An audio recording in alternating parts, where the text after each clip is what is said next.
नमस्कार, आप देख रहे हैं गुड न्यूज इंडिया और मैं हूं शहला निगार। और मैं हूं जया सिन्हा और हम आपको आज दिखाएंगे साधारण लोगों की ऐसी असाधारण कहानियां जो आपके दिलों में भी जोश भर देगी अपने सपनों को पूरा करने की। गुड न्यूज इंडिया यानी कि अच्छी खबरों का शो। तो अगले आधे घंटे के इस कार्यक्रम में हम आपको दिखाएंगे देश के विभिन्न हिस्सों से आई ऐसी खबरें जो आपको खुश होने का मौका तो देंगी ही, साथ ही आपके मन में नई ऊर्जा और नई स्फूर्ति का संचार भी करेंगी। तो आज का हमारा ये खास कार्यक्रम समर्पित है आम महिलाओं की खास उपलब्धियों के लिए। तो फिर देर कैसी, शुरुआत करते हैं women special good news India की।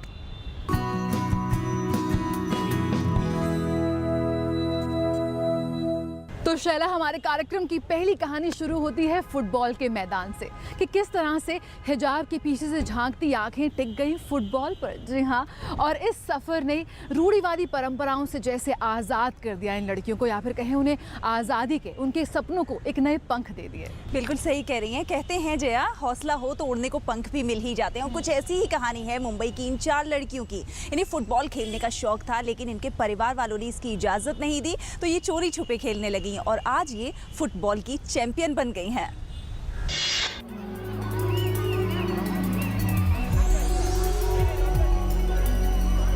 ये है मुंबई के मुंब्रा में रहने वाली वे लड़कियां जिन्होंने न केवल फुटबॉल खेलने के अपने सपनों को पूरा किया, बल्कि अन्य लड़कियों को भी आगे बढ़कर खेलकूद में भाग लेने के लिए प्रोत्साहित कर रही हैं।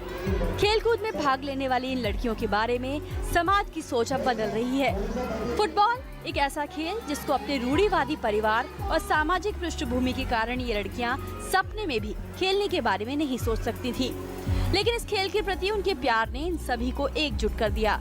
आखिर जिन रूढ़िवादी परिवारों की युवा लड़कियों को घरों से बाहर निकलने तक की इजाजत नहीं थी, आज वही लड़कियां इस प्रकार खुले मैदान में आकर फुटबॉल को किक कर रही हैं।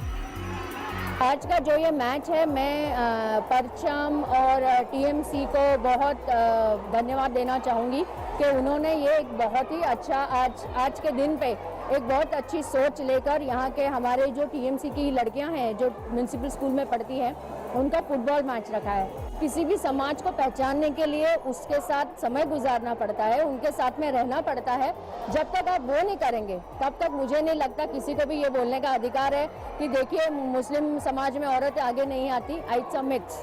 बहुत अच्छा लगता है जब फुटबॉल खेलने जाती है, जब बाहर आती है तो बहुत अच्छा लगता है। बेसिकली लड़कियों को आगे बढ़ाना ही चाहिए, लड़कियों में बहुत टैलेंट है। 3 साल पहले मुंबई से 40 किलोमीटर की दूरी पर स्थित एक छोटे से शहर मुंब्रा की रहने वाली सबा खान, सलमा अंसारी, अकीला, सादिया जैसी अन्य लड़कियों के साथ स्थित अपने घरों से फुटबॉल खेलने के लिए ये लड़कियां बाहर निकली। आज उनका ये ग्रुप परचम वाकई अपने नाम को सार्थक करता दिखाई दे रहा है। परचम ग्रुप उर्दू शायर असरारुल हक मजाज से प्रेरित है, जिन्हें महिलाओं के शोषण और अन्याय के खिलाफ जागरूक करने के लिए जाना जाता है। इन लड़कियों ने न केवल रूढ़िवादियों की सोच को गलत साबित किया है, बल्कि हर संप्रदाय के बीच की खाई को भी पाटने का ये प्रयास कर रही हैं। इन लड़कियों ने बताया कि उन्होंने किस प्रकार शुरुआत की थी और उनको किन किन समस्याओं का सामना करना पड़ा।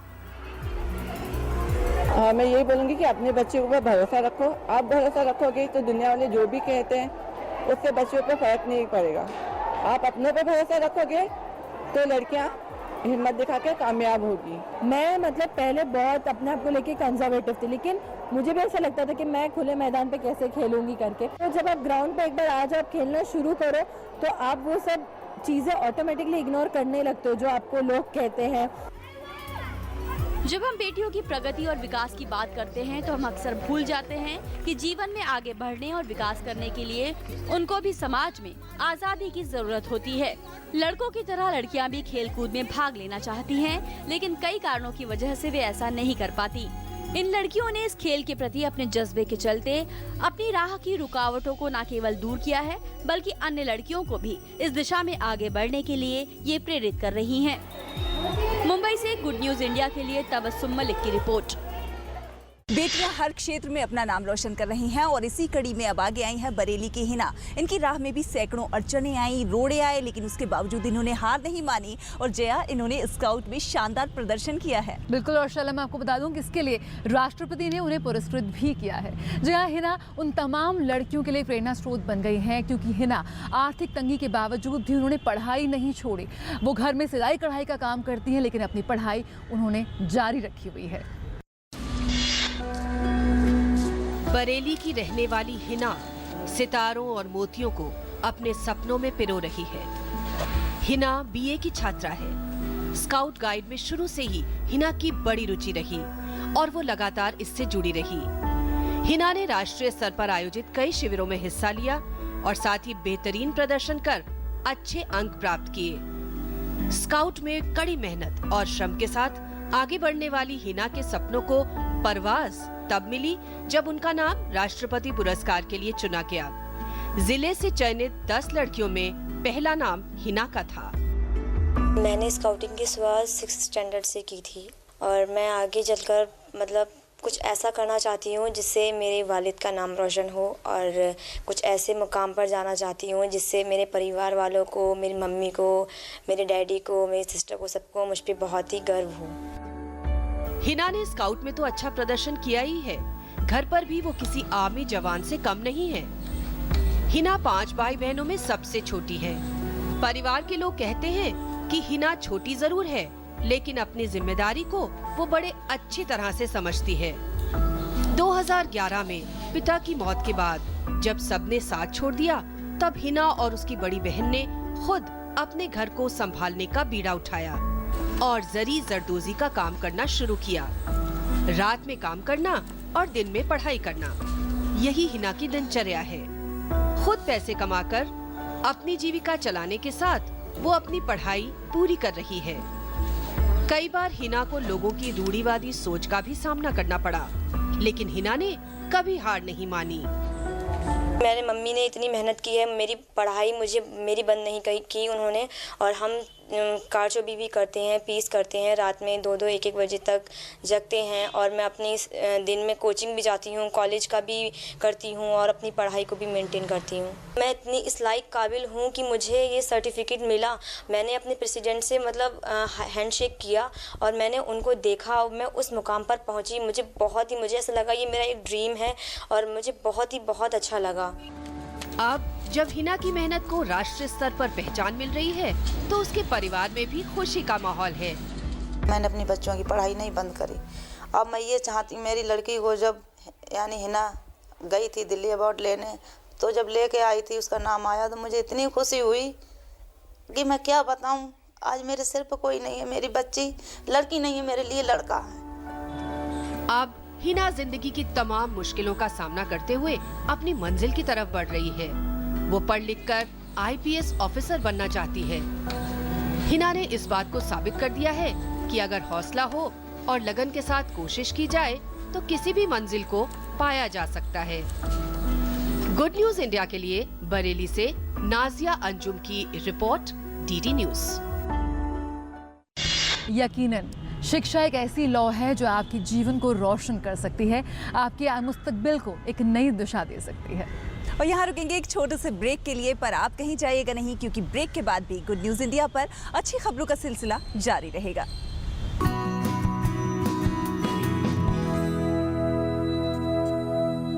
एक important message, set top box लगवाने की आखिरी तारीख निकल चुकी है। तो अब क्रिकेट कभी भी बंद हो सकता है। अब ये भी बता दे सेट टॉप बॉक्स कौन सा लगाना है? सिंपल है, सेट टॉप बॉक्स मतलब डिश टीवी, क्योंकि डिश टीवी ही 10 करोड़ लोगों की पसंद है। डिश टीवी के साथ अपना मनोरंजन खुद चुनिए, पैक सिर्फ 99 रुपए से शुरू। सेट टॉप बॉक्स मतलब डिश टीवी। बहुत बहुत बधाई हो, आपने अपने बच्चों को पोलियो से बचा लिया। लेकिन जब तक दुनिया में पोलियो का एक भी केस है, पोलियो का खतरा बना हुआ है। इसीलिए अब सरकार देश में पोलियो इंजेक्शन की शुरुआत कर रही है, ताकि आपके बच्चे को मिले डबल सुरक्षा। अब अपने 1 साल से छोटे बच्चे को टीकाकरण सत्र में पोलियो की तीसरी खुराक के साथ जरूर दिलवाएं पोलियो का इंजेक्शन। क्यों राधा, इससे क्या होगा पता है ना? हाँ दीदी, पोलियो से डबल सुरक्षा हमेशा के लिए। याद रहे, पोलियो की तीसरी खुराक के साथ जरूर दिलवाएं पोलियो का इंजेक्शन।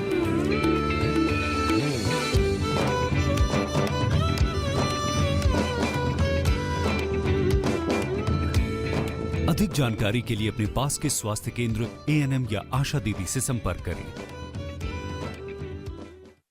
मैं इश्मी टीचर हूँ, पर सबसे पहले मैं इंडियन हूँ। मुझे भारत को शिक्षित बनाने में योगदान देने पर गर्व है। मैं राष्ट्र निर्माण के लिए टैक्स जमा करती हूँ। मैं इम्तियाज डॉक्टर हूँ, पर सबसे पहले इंडियन हूँ। मुझे स्वस्थ भारत बनाने में योगदान करने पर फख्र है। मैं राष्ट्र निर्माण के लिए टैक्स जमा करता हूँ। मैं इंद्रनील इंजीनियर हूँ, लेकिन सबसे पहले इंडियन हूँ। मुझे डिजिटल इंडिया में योगदान देने पर गर्व है। मैं राष्ट्र निर्माण के लिए टैक्स जमा करता हूँ। मैं आयरीन बिजनेस करती हूँ, पर सबसे पहले मैं इंडियन हूँ। मुझे मेक इन इंडिया मिशन में योगदान देने पर गर्व है। मैं राष्ट्र निर्माण के लिए टैक्स जमा करती हूँ। हम सब इंडियन हैं।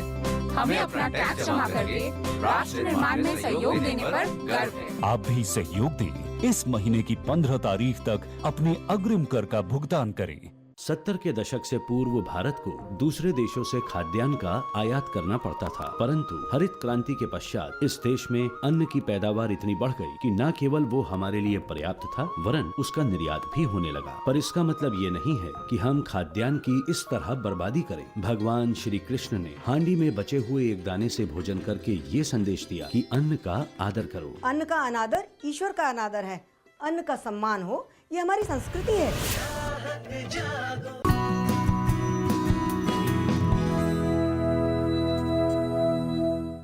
जया, क्या कभी आपने सोचा है कि जो बच्चे देख नहीं सकते, जो बोल नहीं सकते, वो जूडो के चैंपियन बन सकते हैं?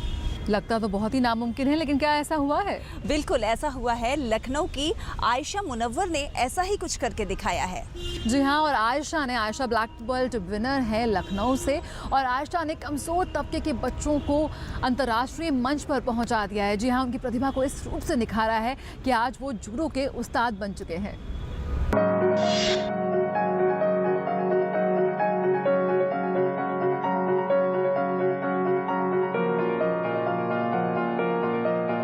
क्या कभी किसी ने सोचा होगा कि आंखों की रोशनी और बोल पाने की आजादी से लाचार बच्चे जूडो सीखकर देश का नाम रोशन करेंगे? मुश्किल है, लेकिन सच है। जी हाँ, ये कारनामा हुआ है उत्तर प्रदेश में, और इसको संभव किया है लखनऊ की आयशा मुनव्वर ने। झुग्गी झोपड़ियों में रहने वाले देख, सुन और बोल पाने में अक्षम बच्चों को निशुल्क ट्रेनिंग देने के संकल्प के साथ शुरू हुआ आयशा का ये सफर निरंतर चल रहा है, और वर्तमान में लगभग 800 बच्चों को इस समय आयशा ट्रेनिंग देकर स्वावलंबी बना रही हैं। और अब ये बच्चे किसी के लिए बोझ नहीं हैं, और ना ही अब इन्हें किसी के सहारे की जरूरत है।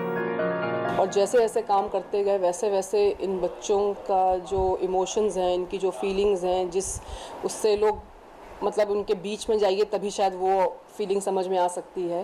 तो जिस तरह से ये बच्चे कर रहे हैं, मतलब हैट्स ऑफ, बहुत बहुत काबिल तारीफ बात है। इन बच्चों को सहारा देकर जूडो का उस्ताद बनाने का आयशा का सिलसिला लगातार जारी है। उनकी कोशिश है कि कैसे इन्हें स्वावलंबी बनाया जाए ताकि ये किसी पर बोझ ना रहे, इतना आत्मविश्वास बना रहे और समाज में ये भी अपनी एक खास भूमिका निभा पाए। एक नेक मकसद का ही कमाल है कि अब ये बच्चे झुग्गी झोपड़ियों से निकलकर राष्ट्रीय और अंतर्राष्ट्रीय मंच पर अच्छा प्रदर्शन कर रहे हैं और देश का नाम रोशन कर रहे हैं। इस प्रयास के सार्थक करने वाली आयशा खुद ब्लैक बेल्ट हैं और उनके पति भी इसी क्षेत्र के एक बड़े खिलाड़ी हैं। आयशा को इस कार्य के लिए अपने पति से ही प्रोत्साहन मिला, और आज उन्हीं के सहयोग से लखनऊ सहित देश के कुल 13 राज्यों में इस तरह के बच्चों को निशुल्क ट्रेनिंग देकर उन्हें आगे बढ़ाने का काम कर रही है। अब तक हमने एबल बॉडीड जो सही बच्चे हैं उनके लिए काम किया, अब हम स्पेशली एबल्ड बच्चों के लिए काम कर रहे हैं।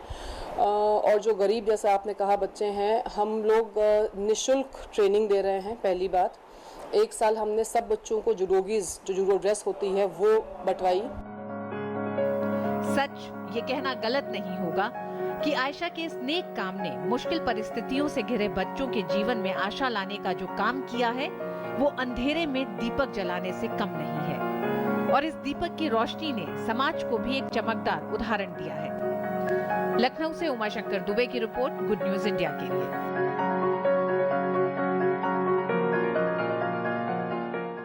यानी कि कह सकते हैं जया कि जो बच्चे देखने और सुनने में अक्षम हैं, उसके बावजूद उनमें इतनी बड़ी प्रतिभा का जो काम किया है आयशा मुनव्वर ने, वो वाकई काबिल तारीफ है। जी हाँ, बिल्कुल, वो अपने प्रतिद्वंदियों को किस तरह से एकदम चित कर रहे हैं। लेकिन जो हमारी अगली कहानी है, वो कहानी है उन लड़कियों की, उन औरतों की जिन्होंने अपनी ज़िंदगी को एक अभिशाप नहीं बनने दिया और उसे एक नई दिशा दी है। जो यहाँ हम बात कर रहे हैं एसिड अटैक विक्टिम्स की, जिन्होंने अपनी ज़िंदगी में आए इस अंधकार को भुला दिया और एक नई राह चुनी। तेजाब हमले की शिकार महिलाओं के सामने एक चुनौती होती है अपनी जिंदगी को दोबारा पटरी पर लाने की, फिर से उसी आत्मविश्वास के साथ जीने की। ऐसे में भोपाल में हुए इस फैशन शो ने न केवल इन महिलाओं को एक प्लेटफॉर्म दिया है, बल्कि उन्हें आत्मविश्वास भी दिया है कि वो अपनी जिंदगी को फिर से खूबसूरत बना सकें।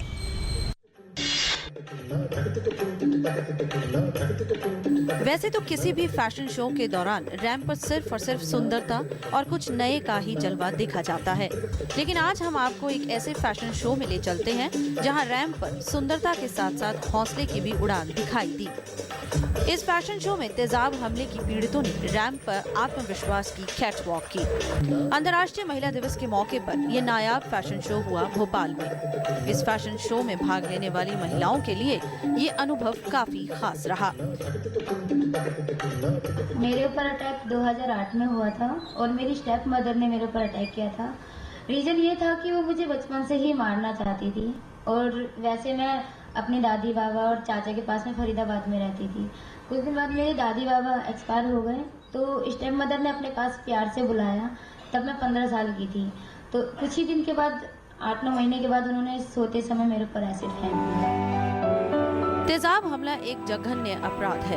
एक रिपोर्ट के मुताबिक दुनिया भर में हर साल इस तरह के 1500 अपराध सामने आते हैं, जिनमें से 1000 से ज्यादा मामले अकेले भारत से ही होते हैं। यही वजह है कि इन अपराधों से निपटने के लिए कानून भी काफी सख्त हो गया है।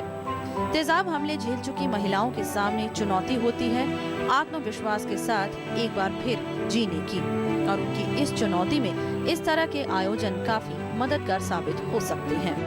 ये आयोजन ये दिखा रहा है कि किस हिम्मत के साथ और किस जीवटता के साथ इन्होंने, महिलाओं ने, अपनी दुर्घटना होने के बाद भी जीने की हिम्मत को नहीं छोड़ा, बल्कि समाज के कई दिक्कतों का सामना करते हुए, अपने कई संबंधों की दिक्कतों का सामना करते हुए जो अपनी एक हस्ती बनाए रखी है और जीने का एक जो जज्बा इनमें था, ये एक आज प्रदर्शित हुआ है।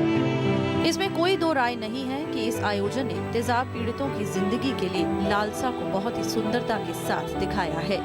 एसिड अटैक में तबाह हुई जिंदगियों ने खुले मन से नए पंखों से उड़ान भरी, जो कभी एक तरफा प्यार तो कभी आपसी रंजिश का शिकार होकर एसिड से जला दी गई थी। दरिंदगी का शिकार हुई एसिड विक्टिम्स को मंच पर नए रूप रंग के साथ उल्लासित देख लोगों की आंखों में आंसू झलक पड़े और समाज से बहिष्कृत होकर भी अपने संघर्ष की कहानी बयां करती ये मिसालें मुस्कान के साथ समाज को बदलते नजरिए का पाठ पढ़ा गई। Bureau report, good news India.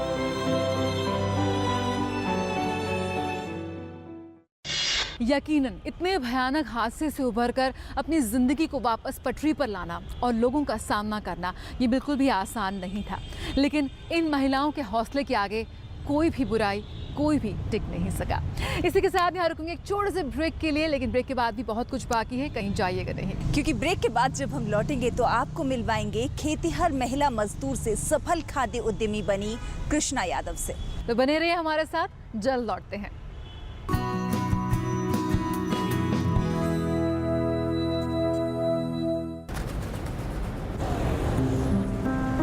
ये चांदनी का चौक है। ये रविंद्र का सेतु है। मरीना का बीच है ये आजाद का मैदान है। खड़े सिंह दा मार गया। चित्तरंजन का एवेन्यू है ये। अन्ना का नगर यही है। गंगा की है ये नदी। ये लक्ष्मी की कॉलोनी है। बंकिम का स्ट्रीट है ये। नरीमन का पॉइंट है ये। और मैं तुम्हें इसे गंदा नहीं करने दूंगा। यहाँ कचरा नहीं फेंकने दूंगी, पान नहीं थूकने दूंगा। केले का छिलका नहीं फेंकने दूंगी। अगर एक बार 125 करोड़ देशवासी तय कर ले कि मैं गंदगी नहीं करूंगा, तो दुनिया की कोई ताकत नहीं है जो हिंदुस्तान को गंदा कर सके। स्वच्छ भारत, एक कदम स्वच्छता की ओर।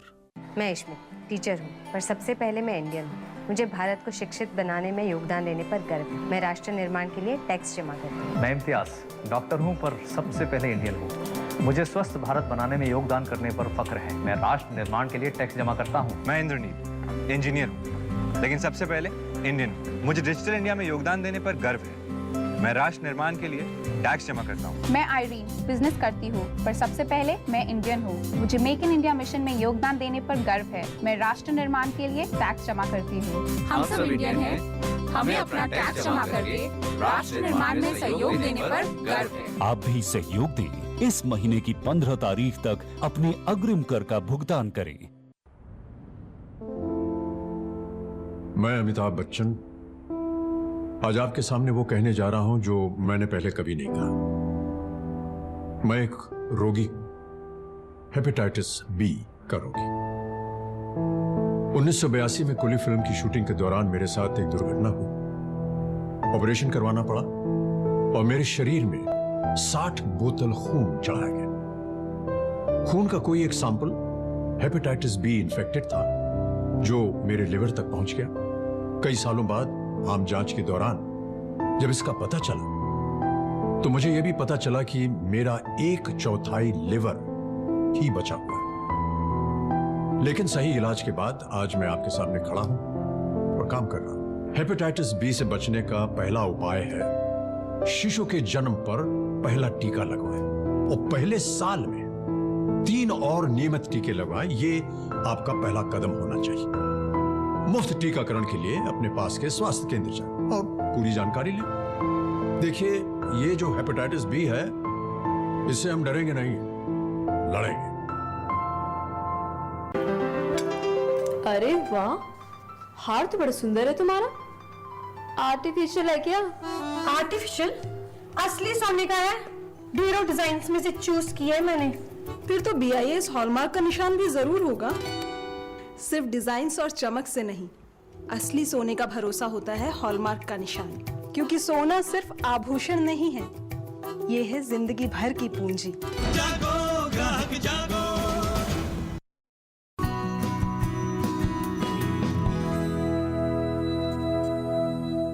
ब्रेक के बाद गुड न्यूज इंडिया में एक बार फिर से आप सभी का स्वागत है। कहते हैं जया, अगर हौसले बुलंद हों तो विषम परिस्थितियों में भी बेहतर मुकाम हासिल किया जा सकता है। और इसी की जीती जागती उदाहरण है कृष्णा यादव, जिन्होंने आर्थिक तंगी के बावजूद हिम्मत नहीं हारी और एक खेतिहर मजदूर से सफल खाद्य उद्यमी बनने का गौरव हासिल किया है। जी हाँ, बिल्कुल। और शैला, आज कृष्णा यादव ना खुद अपने पैरों पर खड़ी हैं, बल्कि वो और महिलाओं को भी स्वरोजगार अपनाने के लिए प्रेरित कर रही हैं। उत्तर प्रदेश के बुलंदशहर से रोजगार की तलाश में दिल्ली पहुंचे गोवर्धन यादव और उनकी पत्नी कृष्णा यादव कभी खेतों में सब्जी उगाकर फुटपाथ पर बेचा करते थे, लेकिन कृष्णा के हुनर ने आज उन्हें एक फैक्ट्री की मालकिन बना दिया है। बहुत ज्यादा तंगी हो गई, यहाँ तक कि मेरे घर मकान सब कुछ बिक गए। मेरे पति तो कहने लगे कि मैं तो सुसाइड कर लूंगा। तो मैं सोचती थी कि मैं भी कुछ करूँ, अपने पति की मदद करूँ किसी तरह से। तो जैसे कि कृषि विज्ञान केंद्र हमारे नज़दीक पड़ता था, तो हमने कृषि विज्ञान केंद्र में संपर्क करा और वहाँ से हमने ट्रेनिंग ली। दरअसल कृष्णा यादव रोजगार की तलाश में दिल्ली आईं। कुछ खास काम नहीं मिलने के चलते उन्होंने दिल्ली के नजफगढ़ इलाके में एक जमींदार के यहाँ कुछ खेत बटाई पर लेकर सब्जी उगाने का काम शुरू किया। उन्हें खेतों में उगाई गई सब्जी को संरक्षित करने के बारे में कोई तकनीकी ज्ञान नहीं था, जिससे बची हुई सब्जी खराब हो जाती थी। इससे उनके लिए सब्जी बेचकर पेट पालना मुश्किल हो गया। तो कृष्णा ने कुछ नया करने की ठानी और सब्जियों के अचार बनाकर बेचने लगी। कृष्णा ने पति के साथ ही सड़क पर ठेला लगाकर बिक्री करना शुरू किया, लेकिन लोगों ने खरीदने में रुचि नहीं दिखाई। ऐसे में उन्होंने नया तरीका निकालते हुए सब्जी के साथ मुफ्त में अचार देना शुरू कर दिया। धीरे धीरे लोग उनके अचार को पसंद करने लगे और बिक्री होने लगी। बाद में कृष्णा ने पैकिंग और खाद्य प्रसंस्करण के नए तरीकों की जानकारी के लिए कृषि विज्ञान केंद्र शिकोपुर और पूसा में प्रशिक्षण लेकर अपने काम को और आधुनिक बनाया। साल की हमारी करीब 60-70 लाख रुपए की टर्नओवर है। धीरे धीरे कृष्णा का व्यवसाय आगे बढ़ने लगा और कृष्णा ने पड़ोस की महिलाओं को साथ लेकर ज्यादा मात्रा में अचार मुरब्बे बनाना शुरू किए और फिर इस तरह से छोटे स्तर से शुरू किया गया उनका व्यवसाय एक फैक्ट्री में तब्दील हो गया। हमारे यहाँ 50 आदमी काम कर रहे हैं, 100 आदमी काम कर रहे हैं। पैसा मिलेगा, ज़्यादा बड़ा करेंगे हम, ज़्यादा लोगों को रोजगार मिलेगा और किसानों को भी ये लाभ मिलेगा कि उनकी हम सब्जियाँ खरीदेंगे। आज कृष्णा यादव की गुड़गांव के बजकेड़ा गांव में फैक्ट्री है जिसमें नेपाल, बिहार, यूपी और आसपास के राज्यों की 500 से भी ज्यादा गरीब, दलित, विधवा और बेसहारा महिलाएं काम कर रही हैं।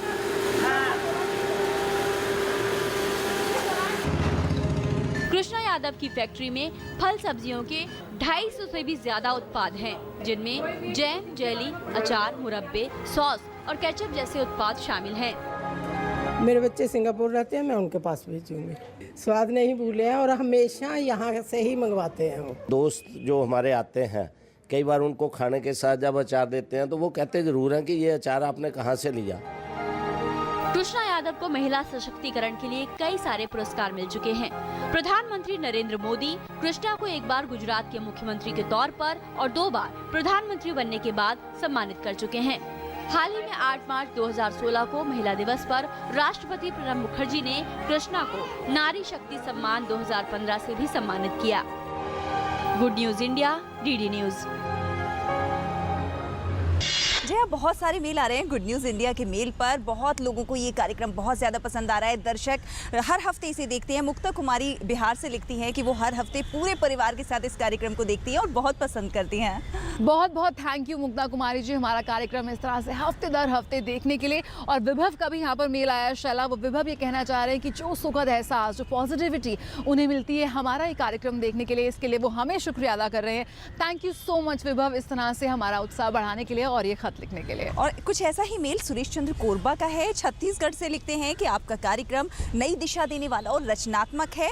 बधाई दी है उन्होंने गुड न्यूज़ इंडिया टीम को। यहाँ पर विकास गोंडा से मैं उनका नाम लेना चाहूँगी। उनको हमारी एक स्टोरी बहुत पसंद आई, चाय वाला की जो स्टोरी, चाय कॉलिंग, जिसमें एक इंजीनियर ने किस तरह से खुद के अपने मन को समझा और अपनी लाइफ को एक नई दिशा दी। बहुत बहुत शुक्रिया गौरव, विकास और विभव और मुग्धा कुमारी समेत हमारे जो तमाम ऐसे दर्शक हैं जो हमारे कार्यक्रम से हफ्ते दर हफ्ते देख रहे हैं और इस तरह से हमें मेल्स कर हमारा हौसला बढ़ा रहे हैं। तो जया, गुड न्यूज़ इंडिया का आज का ये कार्यक्रम हम यहीं समाप्त करते हैं। दर्शक मित्रों, हमारे आज के इस कार्यक्रम में बस इतना ही, लेकिन आप सभी को हमारा ये कार्यक्रम कैसा लग रहा है आप हमें यूं ही लिखते रहिए, क्योंकि आपकी प्रतिक्रियाएं हमारे लिए बहुत महत्वपूर्ण हैं। तो फिलहाल हमारे आज के इस कार्यक्रम में बस इतना ही। आप हमें अपनी प्रतिक्रियाएं दे सकते हैं। हमारा ईमेल आईडी है ddgoodnewsindia@gmail.com। अगर आप चाहते हैं कि आपकी कोई ऐसी कहानी, आपकी कोई ऐसी बात हम अपने कार्यक्रम में शामिल करें तो वो भी आप हमें भेज सकते हैं। हम पूरी कोशिश करेंगे कि गुड न्यूज़ इंडिया में ज़रूर उसको दिखाएं। लेकिन फिलहाल आज के लिए मुझे, शैला और गुड न्यूज़ इंडिया की पूरी टीम को दीजिए इजाज़त।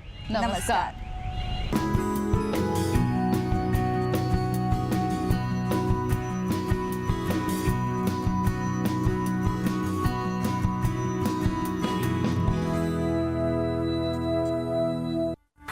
गुड न्यूज इंडिया के प्रस्तुतकर्ता थे LIC, जिंदगी के साथ भी जिंदगी के बाद भी।